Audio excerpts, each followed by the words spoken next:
Tom Smith buru-buru menjelaskan dengan ekspresi ketakutan, "Ayolah, kita semua tahu bahwa keluarga kita belum memiliki terobosan dalam teknologi. Penelitian kami dalam semua aspek tidak dapat dibandingkan dengan keluarga lain. Nyonya Geng, Anda salah paham dengan kami. Sebenarnya kami sudah 2 tahun tidak hadir secara langsung karena saya dan istri terjangkit penyakit aneh. Kami takut itu akan menyebar ke semua orang, jadi kami tidak datang. Keterampilan medis keluarga kami tertinggal. Baru tahun ini kami benar-benar sembuh dari penyakit kami," jelas Tom Smith dengan sangat tulus. Tidak heran Tom terlihat sangat pucat. "Anda harus memberitahu kami jika Anda sakit. Mungkin kami bisa membantumu." Betul sekali, keluarga House sangat berpengetahuan dalam semua jenis penyakit. Petik 2. Sama seperti itu, semua dimaafkan. Keluarga lain menyatakan simpati mereka kepada Tom Smith. Mereka percaya padanya. Namun, Charleston dan Jesse melihat pasangan Smith dengan sangat hati-hati. Melalui informasi yang diberikan Jordan kepada mereka, mereka sudah tahu bahwa Smith dikendalikan oleh keluarga Handley. Charleston berpikir dalam hati, jika keduanya benar-benar Tom Smith dan istrinya, mereka akan meminta bantuan kami. Mereka tidak akan menyembunyikan kebenaran. Mereka berbohong. Mereka bukan Smith yang sebenarnya. Mereka sepenuhnya di bawah kendali keluarga Handley. Keluarga Park juga tahu yang sebenarnya. Sumber konten ini adalah FREEBN, VLCM. Park Sang-jun dan Park Chan-yang memandang pasangan Smith, tetapi mereka tidak mengatakan apa-apa. Mereka tidak berniat mengungkapkan apa yang terjadi hari itu di Kastil Swiss. Terima kasih. Lama tidak bertemu." Tom Smith berjabat tangan dengan semua keluarga besar. Akhirnya, Tom Smith datang ke Charleston. Dia menatapnya dan mengulurkan tangan kanannya. Senyum aneh muncul di wajah Tom. "Still, lama tidak bertemu. Apa kabar?" Jesse juga tahu bahwa Jordan telah membunuh salah satu anggota keluarga Handley. Melihat ekspresi Tom, dia merasa ketakutan. "Kakek, jangan." Jesse tidak ingin kakeknya berjabat tangan dengan orang aneh ini. Charleston memberi isyarat agar Jesse berhenti bicara. Dia dengan berani menjangkau Tom.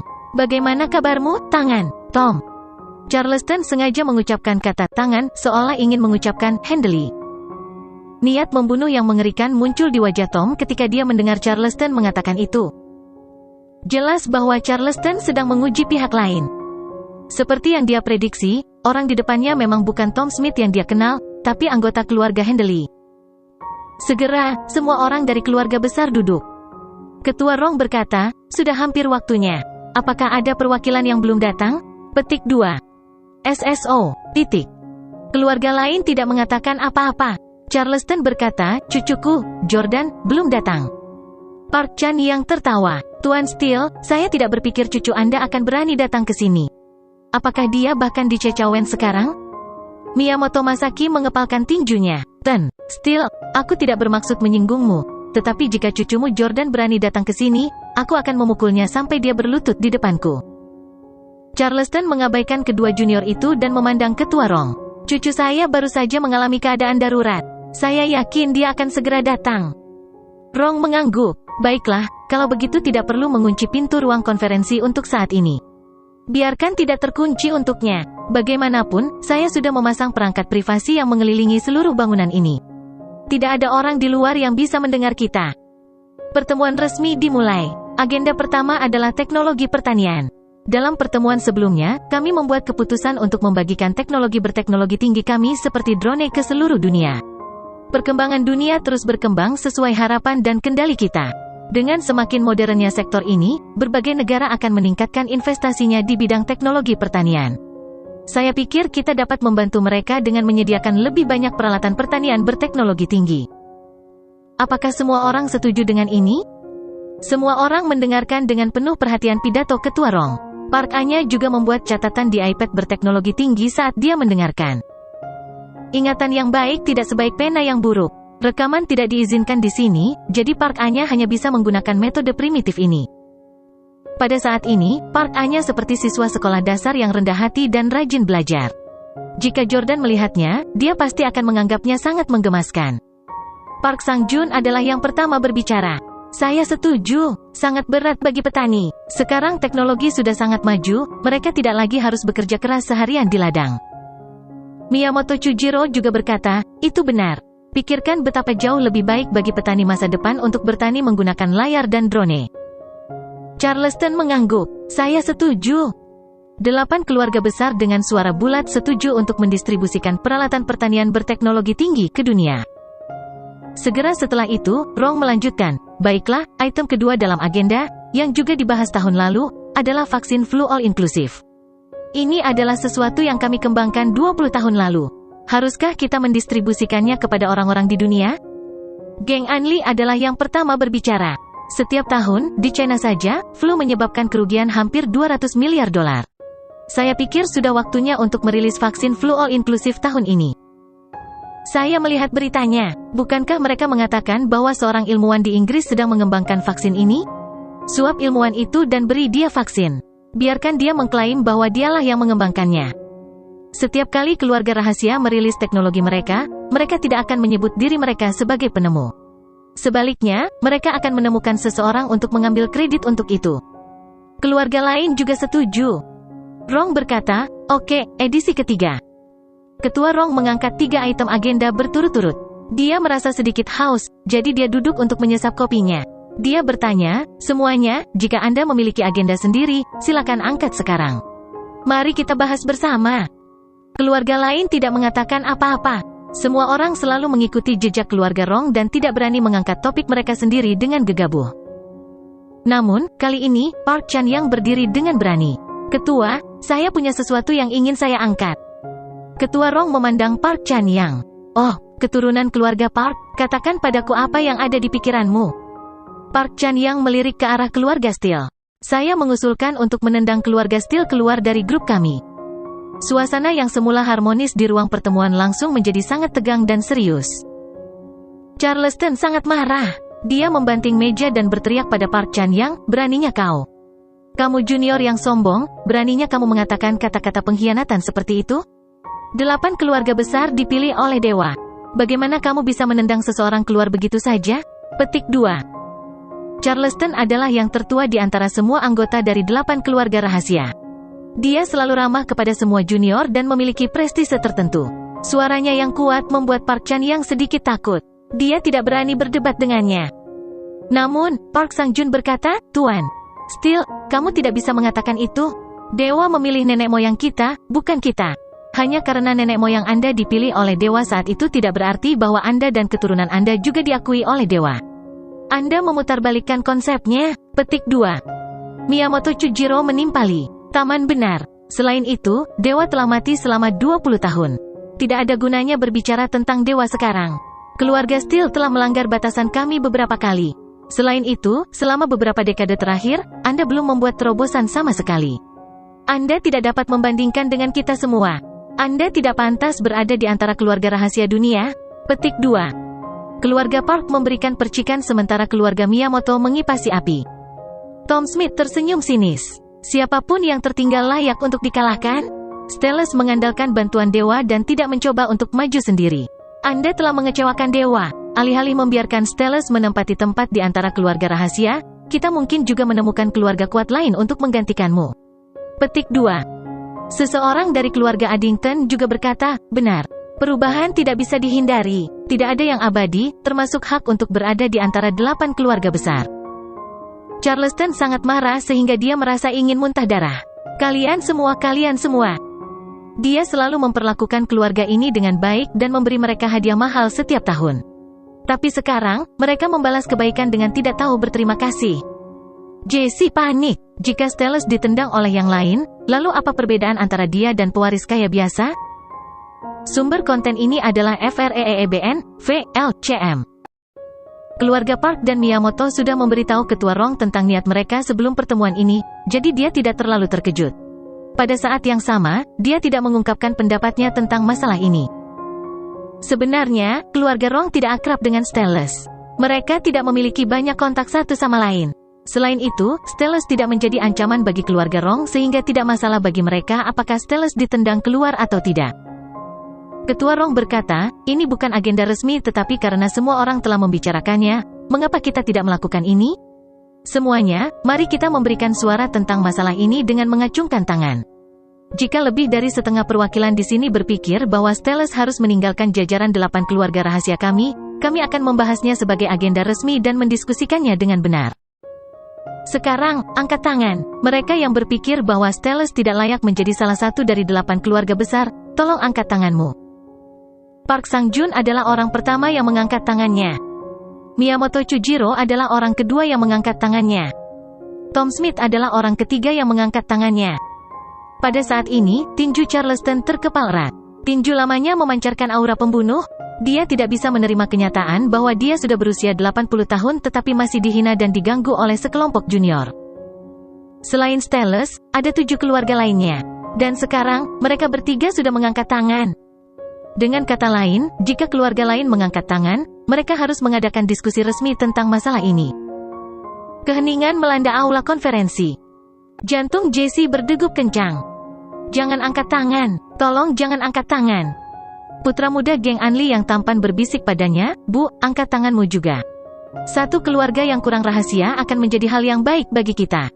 Petik 2. Geng Anli memutar matanya ke arahnya. Jangan bicara omong kosong, ambilkan aku sebatang rokok. Geng Anli mengisap rokoknya. Ketua Rong memperhatikan sikapnya dan tahu bahwa dia tidak akan mengangkat tangannya. Charleston adalah penilai karakter yang baik. Dia juga memperhatikan sikap geng Anli dan merasa sangat terhibur. Adapun keluarga House dan Addington, mereka takut menyinggung siapapun dan ingin menghindarinya. Mereka ingin mengangkat tangan, tetapi tidak berani. Jessie sangat senang. Itu keren. Hanya ada 3 suara. Keluarga Steel kita akan baik-baik saja. Tapi saat Jessie merasa lega, Ketua Rong mengangkat tangan kanannya. Ketua. Segera setelah Ketua Rong mengangkat tangannya, keluarga Addington dan House juga mengangkat tangan. Sekarang, hanya geng Anli yang tidak mengangkat tangannya. Ketua Rong memandang geng Anli seolah menunggu pendapatnya. Geng Anli tersenyum dan meniup kepulan asap. Bukankah sudah lebih dari setengah? Tidak masalah jika saya memilih atau tidak kan? Petik 2. Ketua Rong tersenyum. Baiklah, mari kita secara resmi membahas penghapusan Steles dari 8 keluarga rahasia, terutama masalah bagaimana membatasi teknologi canggih dan kekuatan militer mereka. B***. Charleston berteriak dengan suara serak, kamu tidak berhak menentukan nasib keluarga Steles. Keluarga kami dipilih oleh dewa? Jika Anda memandang rendah kami dan tidak ingin dikaitkan dengan kami, maka kami tidak akan datang ke pertemuan mendatang. Kami akan tinggal jauh dari Anda, tapi Anda tidak punya hak untuk mendiskusikan dan merampas keluarga kami dari apa yang sudah kami miliki. Park Sang-jun mencibir. Charleston, kamu mau? Karena keluarga Anda bukan lagi anggota dari 8 keluarga besar, apa hak Anda untuk memiliki semua teknologi canggih itu? Tentu saja kita harus mengambilnya kalau kamu mengganggu ketertiban dunia. Miyamoto Chujiro mengangguk. Betul sekali. Jika Anda tahu apa yang baik untuk Anda, serahkan semua teknologi Anda dan secara otomatis menurunkan diri Anda menjadi keluarga biasa. Kami bahkan dapat menjamin bahwa keturunan Anda akan tetap kaya selama beberapa generasi yang akan datang. Puff. Charleston tiba-tiba memuntahkan seteguk darah. Kakek. Jessie bergegas untuk mendukungnya. Semua orang terkejut pada awalnya. Kemudian, Park Sang-jun tertawa dan berkata, Charleston, kamu sudah berusia 79 tahun. Tak satu pun dari kita dari 8 keluarga dapat hidup melewati usia 80 tahun. Waktumu hampir habis. Miyamoto Chujiro tersenyum. Ini bagus. Setelah Anda meninggal, kami masih akan memberi Anda pemakaman yang layak sebagai salah satu dari 8 keluarga besar. Namun, keturunan Anda harus mendengarkan pengaturan kami dan tidak ada ruang untuk tidak patuh. Petik 2. Charleston menunjuk dengan lemah ke arah Charleston. Aku lebih baik mati daripada menyerah kau. Miyamoto Masaki juga berdiri dan berteriak, hahaha, Pak Tua, apa gunanya menjadi begitu keras kepala? Lihatlah situasi saat ini, Anda menjadi sasaran kami semua. Keluargamu sudah selesai, bahkan jika dewa kembali, dia tidak bisa menyelamatkanmu. Bang! Pada saat ini, pintu ruang konferensi tiba-tiba ditendang terbuka. Semua orang melihat ke arah pintu. Itu adalah seorang pria muda yang tampan. Dia mengenakan setelan putih dan terlihat sangat gagah. Dia terlihat sangat cocok dengan Park Anya, yang juga mengenakan setelan putih. Namun, wajahnya dipenuhi dengan kemarahan. Dia mengepalkan tinjunya dengan erat, berharap dia bisa membunuh seseorang. Jordan Steele? Jordan Steele ada di sini. Apa? Itu Jordan Steele, cucu bungsu Charleston? Jordanlah yang telah menendang pintu hingga terbuka. Mengenakan jas putih, dia terlihat sangat tampan. Dia berpakaian seperti pria yang bermartabat dan halus. Namun, matanya dipenuhi dengan niat membunuh. Selama ini dia mencari kucing oranye di masjid dan bahkan menawarkan banyak uang untuk menarik masyarakat agar membantu pencariannya.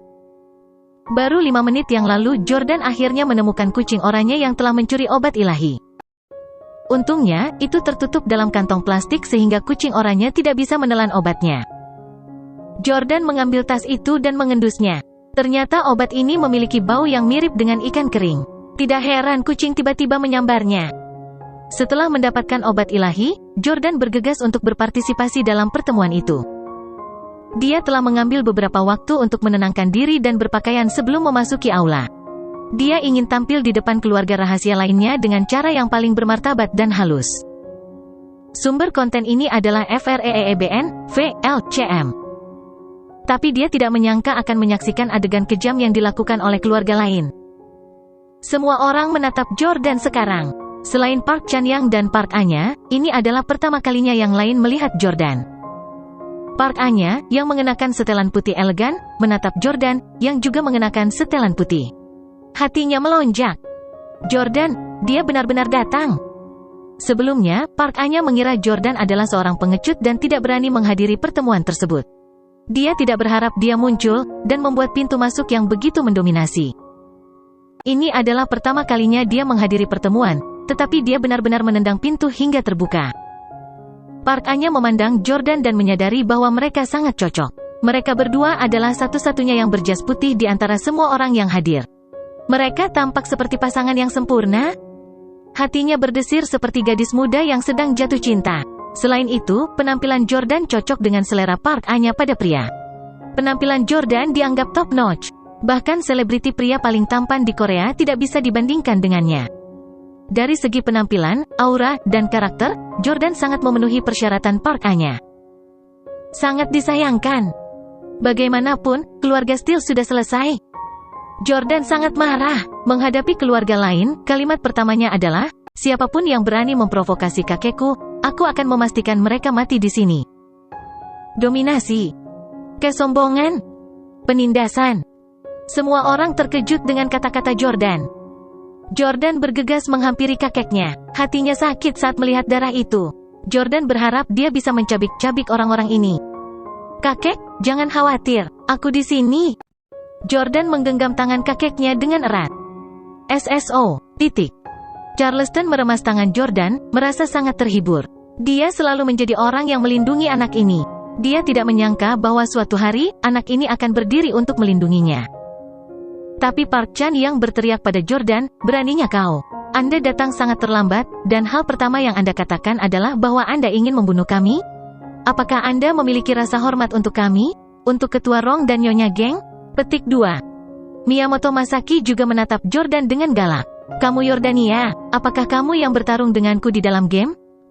Jordan mendengus dingin. Kalian berdua sampah, aku akan berurusan denganmu setelah aku merawat kakek.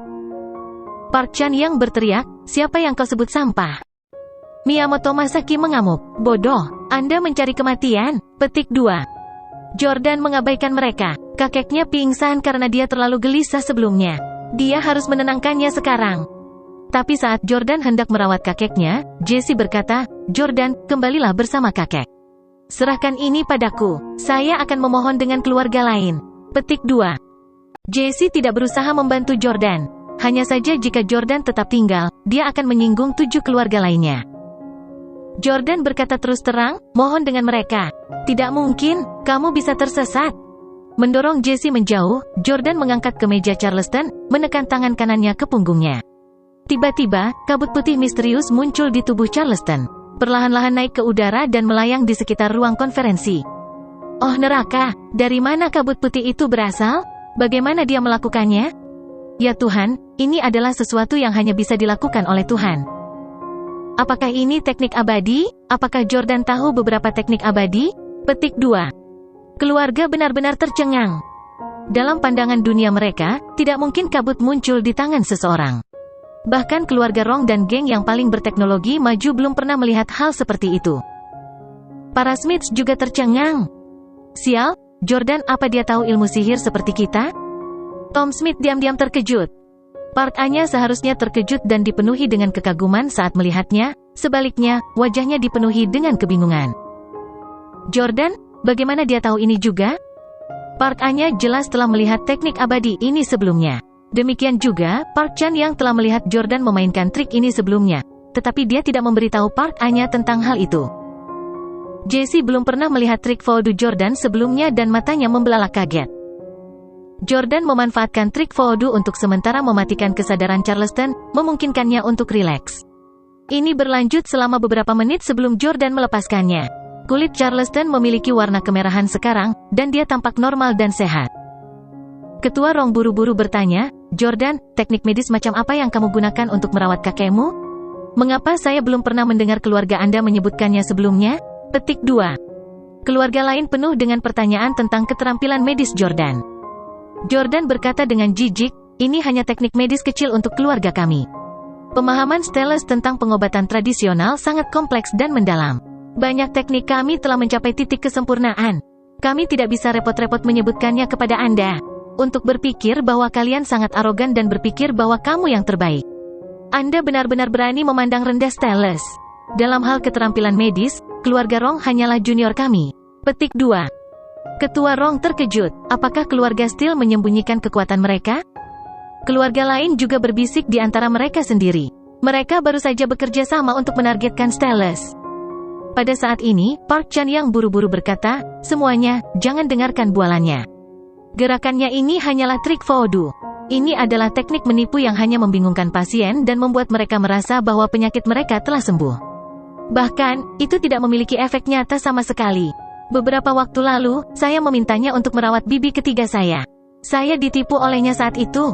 Petik 2. Park Chan yang menunjuk ke Jordan. Anda pembohong. Jangan pernah berpikir untuk mendapatkan apa yang Anda inginkan hari ini. Jika Anda berani untuk terus pamer, saya akan mengekspos warna asli Anda.